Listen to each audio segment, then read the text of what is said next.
Plan. So plan is another term that we need to be aware of. You keep talking about it in the context of all the previous modules that we have had look at. For example, even the very first knowledge area within the BA BOK, it talks about business analysis, planning and monitoring. So BAPM.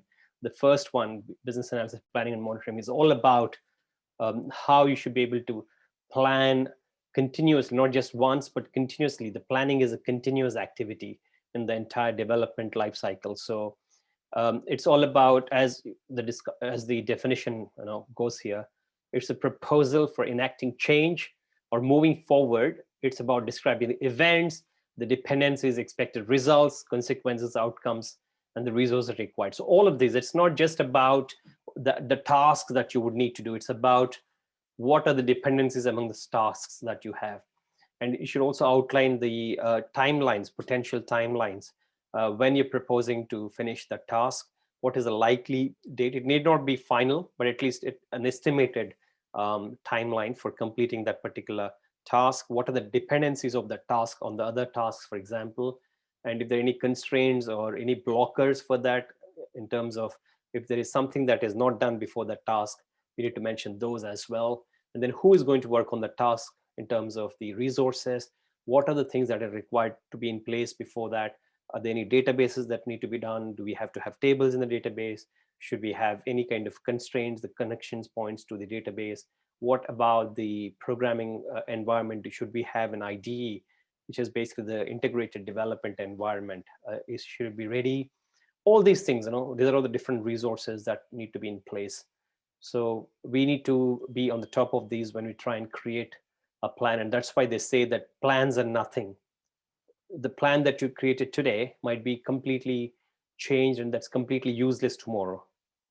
So because a lot of things might change. So you need to again replan tomorrow.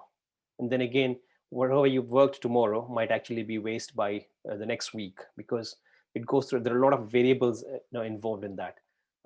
Things might change, the business areas might change, the client might change, the customers' needs might change, the underlying technologies might change, the tools that you're using might change, the platforms that you're potentially using might change, the tasks might change that you're proposing, the priority of those tasks themselves might change.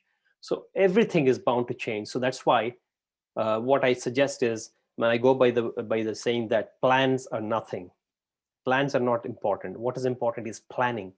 Planning is everything. Plans are nothing. Planning is everything. I firmly believe in that, which means you cannot just plan once and say, yes, this is a perfect plan. I've got it, go. Now that's it. We're not going to make any changes. That is a short way to fail.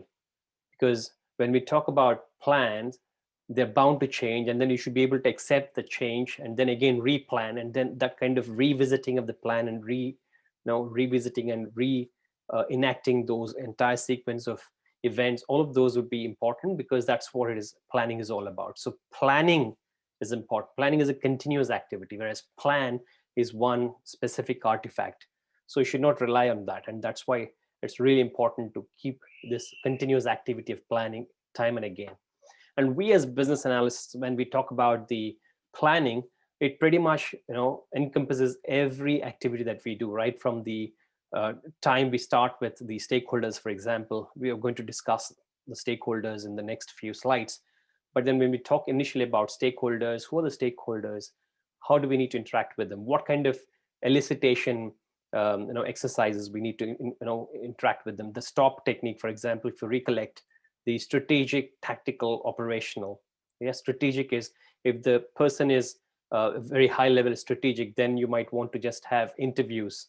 And then the person is in the tactical role, which means in the middle management or in that particular role of tactical aspects of it, then you might want to engage with them on having workshops and prototyping and then observations.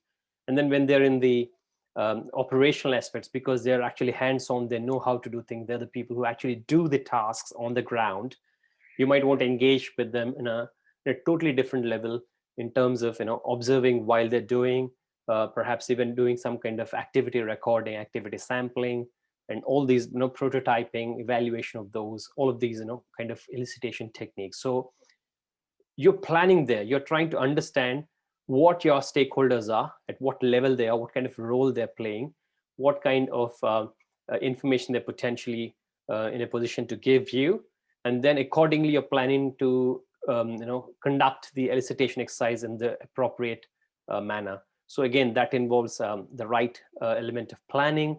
Again, in terms of understanding or extracting and eliciting the information, you would need to understand the needs, the pain areas, the kind of tasks that they do, the workflows, what kind of breakage scenarios, breakdown scenarios that they might encounter in a day-to-day basis, and then how you can support with your product or service, how you can support them in their workflow. So for example, if there are people who are actually doing the scientific research, they have got a certain way of doing things compared to, for example, if you're a professor teaching in a university, you've got a different workflow involved, totally different workflow.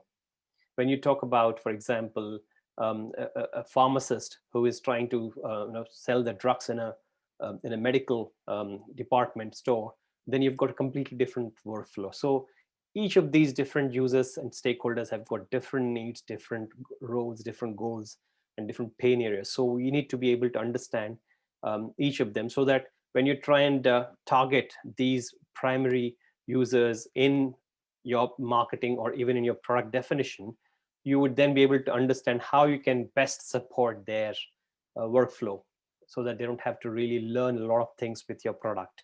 They're already having that. They don't want to get more pain and more trouble to learn new things. So again, that's where we need to really be smart, and that's where the business analysts role really is very, very important and very, very pivotal in defining the goals, the scenarios, the profiles, the usage context, the user profiles. When would they use it? What is the context of usage? How often do they use the product or application? What are their real needs and not just wishes, right? So all these things need to be specified by us, by the BAs, and then that would become a very, very powerful communication tool and the specification tool for the development team, for the designers, for architects, for testers, and for everybody else to refer to understand our specification, then accordingly try and identify the best solution, and then recommend the solution, and then start implementing the solution and delivering the solution. It could be a product, it could be a service, it could be just another solution that perhaps is a mix or a blend of different products and services. So all of these, it's really important. And if you notice carefully here, this is what I propose. This is a model that we came up with. It's called know the needs of the users, design and develop for the users, and evaluate the product by the users. So essentially, of the users, for the users, and by the users. It's totally a user-centered design concept.